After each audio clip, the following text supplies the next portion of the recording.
మీ బంగారం తాకట్టులో ఉందా? విడిపించుకోలేక ఇబ్బందులు పడుతున్నారా? అయితే మీ బంగారాన్ని వెంటనే విడిపించి కొంటాం. గణేష్ గోల్డ్. మీరు సంప్రదించాల్సిన ఫోన్ నంబర్లు 9160-266-916, 8712619507. ఏపీ లిక్కర్ కేసు ప్రస్తుతం సంచలనంగా మారింది. ఇప్పటికే అధికారులు, వ్యాపారవేత్తలతో పాటు YCP MP Mithun Reddy arrest అయ్యారు. ఈ లిస్టులో మరికొందరు పెద్ద తలకాయలు కూడా ఉన్నట్లుగా తెలిసింది. వైసీపీ అధినేత, మాజీ ముఖ్యమంత్రి వైఎస్ జగన్ కూడా అరెస్టు అవుతారనే వాదనలు బలంగా ఉన్నాయి. సిట్టు నివేదిక ప్రకారం లిక్కర్ దందా ద్వారా వచ్చిన ముడుపులు వైఎస్ జగన్ కు చేరవేశారు. ఈ నేపథ్యంలో ఆయన్ను కూడా అరెస్టు చేశారు అనే సంకేతాలు వస్తున్నాయి. ఏపీ లిక్కర్ కేసు ప్రస్తుతం సంచలనంగా మారింది. ఇప్పటికే అధికారులు, వ్యాపారవేత్తలతో పాటు YCP MP Mithun Reddy arrest అయ్యారు. ఈ లిస్టులో మరికొందరు పెద్ద తలకాయలు కూడా ఉన్నట్లుగా తెలిసింది. వైసీపీ అధినేత, మాజీ ముఖ్యమంత్రి వైఎస్ జగన్ కూడా అరెస్ట్ అవుతారనే వాదనలు బలంగా ఉన్నాయి. సిట్ నివేదిక ప్రకారం లిక్కర్ దందా ద్వారా వచ్చిన ముడుపులు వైఎస్ జగన్ కు చేరవేశారు. ఈ నేపథ్యంలో ఆయన్ను కూడా అరెస్టు చేశారు అనే సంకేతాలు వస్తున్నాయి. ఇక దీనిపై మరింత సమాచారాన్ని మా మేనేజింగ్ డైరెక్టర్ రాజేంద్ర అందిస్తారు. రాజేంద్ర, ముఖ్యంగా జగన్మోహన్ రెడ్డి మీద ఇవాళ ఫోకస్ బాగా పెరుగుతుంది. ఈయన అరెస్ట్ అవుతాడా లేదా అని. కానీ జగన్మోహన్ రెడ్డిని అరెస్ట్ చేయడం అనేది అంత తేలికైనటువంటి విషయమా? కుదురుతుందా? సాధ్యపడుతుందా? అనేకమైనటువంటి కేసుల్లో 10 సంవత్సరాల నుంచి విచారణకు కూడా హాజరు కానటువంటి పరిస్థితిలో ఆయన రాజకీయం, ఆయన వ్యవహార శైలి, అలాగే ఆయన ఆధిపత్యం చాలా సుదీర్ఘంగా కనపడుతోంది. మరి ఇవాళ లిక్కర్ కేసుకు సంబంధించి జగన్మోహన్ రెడ్డి దగ్గర ఏదైనా డబ్బు దొరికిందా? దొరకలా. అలాగే ఆధారాలు మాత్రమే ఉన్నాయని చెబుతున్నటువంటి అధికారులకు జగన్మోహన్ రెడ్డిని ఇప్పటికిప్పుడు ఈ లిక్కర్ కేసులో next arrest Vijayasai Reddy and Jaganmohan Reddy. ఇది సాధ్యపడే అంశమేనా?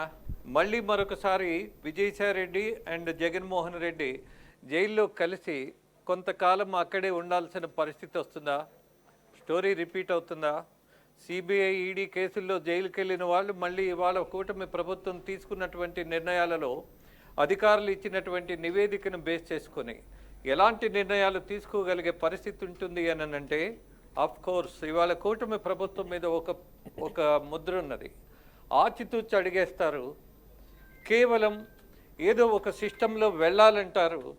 ఎలాంటి నాయకులనైనా, ఎంత దూషించిన వాళ్ళనైనా సరే తొందరపడి అరెస్ట్ చేయడమో, లేకపోతే చర్యలు తీసుకోవడమో, అలాగే జనం ఆశించినట్టుగానో, అలాగే కార్యకర్తలు ఊహించినట్టుగానో ప్రవర్తించట్లేదు, నిర్ణయాలు ఉండట్లేదు చంద్రబాబు గారివని ఒక వాదన వినపడుతుంది. అలాగే జగన్మోహన్ రెడ్డిని అరెస్టు చేయడానికి మరి ఇన్ని రోజులు ఎందుకు ఆలస్యమైంది? గత ప్రభుత్వం, ముఖ్యంగా ఆ రోజు ఉన్నటువంటి ప్రభుత్వం చేసినటువంటి లిక్కర్ పాలసీలో టోటల్ లోపాలు ఉన్నాయి, దోచుకోవడానికి మార్గాలు ఉన్నాయి. దోచుకోవడమే ప్రధాన ధ్యేయంగా మొత్తం సిస్టమ్ అంతా జరిగింది అన్నది మొట్టమొదటి కారణం. లిక్కర్ సేల్స్లో ఆ రోజు ఉన్నటువంటి ప్రభుత్వం, అంటే జగన్మోహన్ రెడ్డి ముఖ్యమంత్రిగా ఉన్నటువంటి రోజుల్లో క్యాష్ అండ్ క్యారీ అని మాత్రమే సేల్స్ చేశారు. ఎక్కడ డిజిటల్ క్యాష్కి అవకాశమే లేదు. ఆంధ్రప్రదేశ్లో ఏ లిక్కర్ షాప్కి వెళ్ళినా సరే మనము డబ్బిచ్చే లిక్కర్ కొనాలి.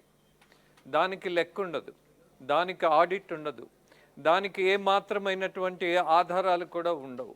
ఎంత అమ్మారు, ఎంత కొన్నారు, ఏ రేటుకి ఎక్కడి నుంచి వచ్చింది, వాళ్ళు తయారు చేసింది ఎంత, నిర్ణయించిన ధర ఎంత, అందులో క్వాలిటీ ఎంత, అలాగే అనేకమైనటువంటి విషయాల్లో ఎక్కడా స్పష్టత లేదు, ఆడిట్ లేదు, ఆధారాలు కూడా అంతంత మాత్రంగా ఉండేటటువంటి దశలోనూ ఈ స్కామ్ మొత్తం జరిగింది అన్నది సిట్ అధికారుల్లోనే అభిప్రాయాలు ఉన్నాయి. మరి అలాంటి పరిస్థితులు ఇవాళ ఉన్నటువంటి లిక్కర్ కేసు సంచలనం అని పదే చెప్పుకుంటున్నటువంటి పరిస్థితుల్లో అనేక మందిని అరెస్ట్ చేస్తున్నటువంటి నేపథ్యంలో మరి జగన్మోహన్ రెడ్డి నెక్స్ట్ అరెస్టు ఎవరిది అని అంటే మేబీ విజయసాయి రెడ్డి, మేబీ జగన్మోహన్ రెడ్డి అన్నటువంటి వాదన వినపడుతుంది. విజయసాయి రెడ్డిని మరి అరెస్ట్ చేస్తారా? అరెస్ట్ చేయాలంటే విజయసాయి రెడ్డి మీద ఉన్నటువంటి ఆధారాలు ఏమైనా దొరికాయా? ఇవాళ ఉన్నటువంటి ప్రతిపక్ష హోదా ఉన్నా లేకపోయినా, బట్ వైసీపీని మనం ప్రతిపక్షంగా భావిద్దాం. There is no problem at all. ఒక ఒక ప్రతిపక్షంగా అలాగే ఇవాళ ఉన్నటువంటి వైసీపీ నాయకులు చెప్తున్నారు, ఒకరు ఏదైనా చెప్పగానే వెంటనే మీరు ఆధారాలు లేకుండానే అంతంత మాత్రమే సమాచారంతో అరెస్టులు చేయటం, జైల్లో వేయటం ఇది కక్షపూరితం కాదా అని అడుగుతున్నారు. ఎలా కక్షపూరితం అవుతుంది? దేశాన్ని మొత్తం దోచిన స్కాముల కంటే ఆంధ్రప్రదేశ్లో జరిగినటువంటి లిక్కర్ స్కామ్ 1000 కోట్లు ఉన్నప్పుడు ఎలా వదిలేయాలి, ఎలా కళ్ళు మూసుకోవాలి? అలాగే దొరికిన వాళ్ళందరూ ఆధారాలతోనే దొరికారు. అలాగే అనేకమైనటువంటి డెన్లో దోచినటువంటి ధనాన్ని లెక్కగట్టేటటువంటి పరిస్థితుల్లో క్యాలిక్యులేషన్స్లో ఏ డబ్బు ఎక్కడికి వెళ్ళింది అన్నది, ఇంక్లూడింగ్ గూగుల్ మ్యాప్ ఆధారంగా ఎక్కడెక్కడ ఎవరెవరు ఉన్నారు అన్నది, అలాగే గూగుల్ బేస్ చేసుకునే దర్యాప్తు కూడా కొంత జరిగింది అన్నది కొన్ని వాస్తవాలు తీసుకొచ్చి ముందు పెడుతున్నారు. మరి కోర్టులో ఈ గూగుల్ బేస్గా జరిగినటువంటి ఈ పరిశోధన నేరాలను మనం నిరూపించగలిగే దశ కనపడుతుందా? అలా ఇక మరొక విషయాన్ని కూడా గమనించాలి.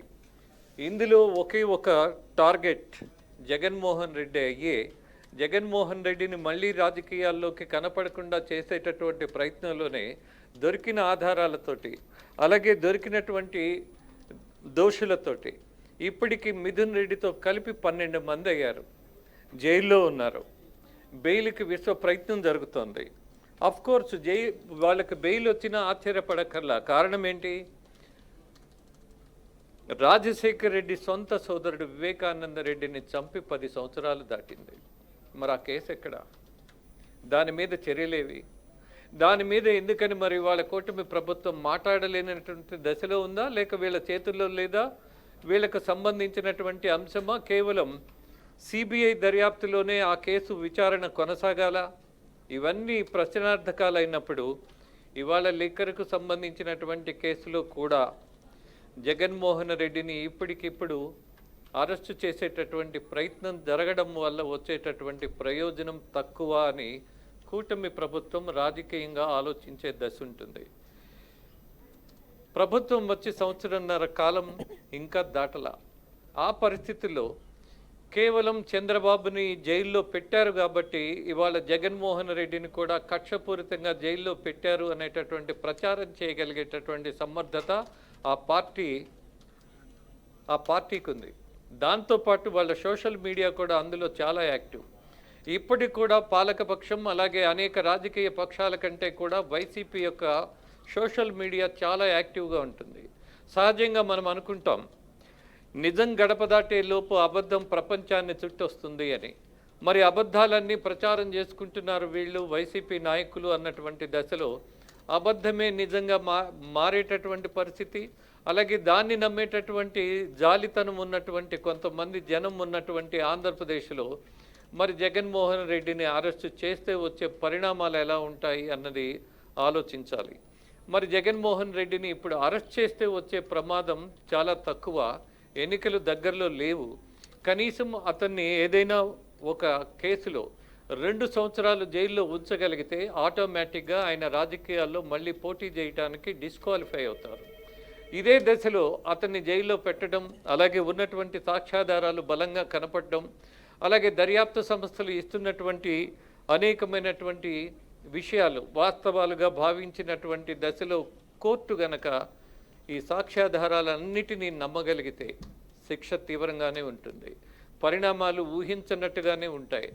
ఇవాళ ఒక రకంగా జగన్మోహన్ రెడ్డి ఏ క్షణంలోనైనా ఏ కేసులోనైనా ఏ కారణంతోనైనా అరెస్ట్ అయ్యే అవకాశాలు ఉన్నాయి. కాబట్టి ఆయన లేనప్పుడు, ఆయన జైల్లో ఉన్నప్పుడు ఆయన స్థానంలో మొత్తం పార్టీని నడిపించడానికి కూడా అన్ని ప్రయత్నాలు జరిగిపోయాయి, అన్ని నిర్ణయాలు జరిగింది.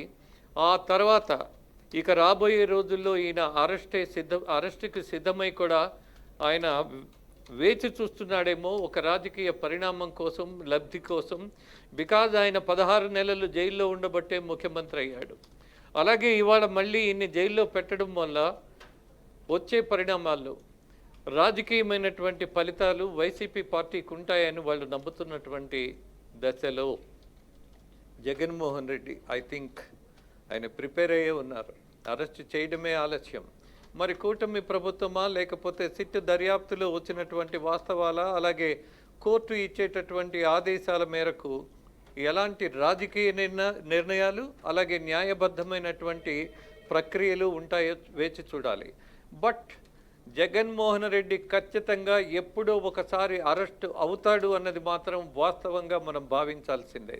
There is no doubt about that. ఎప్పుడు అవుతాడు, ఏ కారణంతో అవుతాడు, ఆయన మీద ఎలాంటి సెక్షన్స్ తోటి మళ్ళీ బయటికి రాకుండా, మళ్ళీ బెయిల్ లేకుండా ఆయన్ని నిర్బంధించగలిగేటటువంటి చట్టాలు ఎక్కడున్నాయని ఇవాళ కూటమి ప్రభుత్వం తీవ్రమైనటువంటి ఆలోచనలో ఉండటం సహజం కూడా.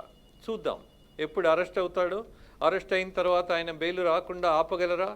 అలాగే ఆయన మీద పెట్టేటటువంటి సెక్షన్స్ ఏవైతే ఉన్నాయో ఆయన్ని దోషిగా కాదు, ఖచ్చితంగా ఆయన నేరారోపణలో పూర్తిగా మునిగున్నాడు అన్నటువంటిది నిరూపించగలిగేటటువంటి పరిస్థితిలో ఆయన నేరస్తుడిగానే భావించే దశ ఉంటుందేమో, వేచి చూద్దాం.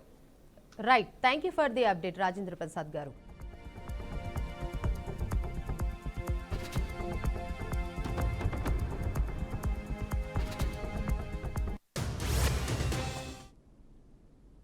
ఇవి ఇప్పటి వరకు ఉన్న బులెటిన్ అప్డేట్స్. చూస్తూనే ఉండండి బీఆర్కే న్యూస్ తెలుగుడి సత్తా.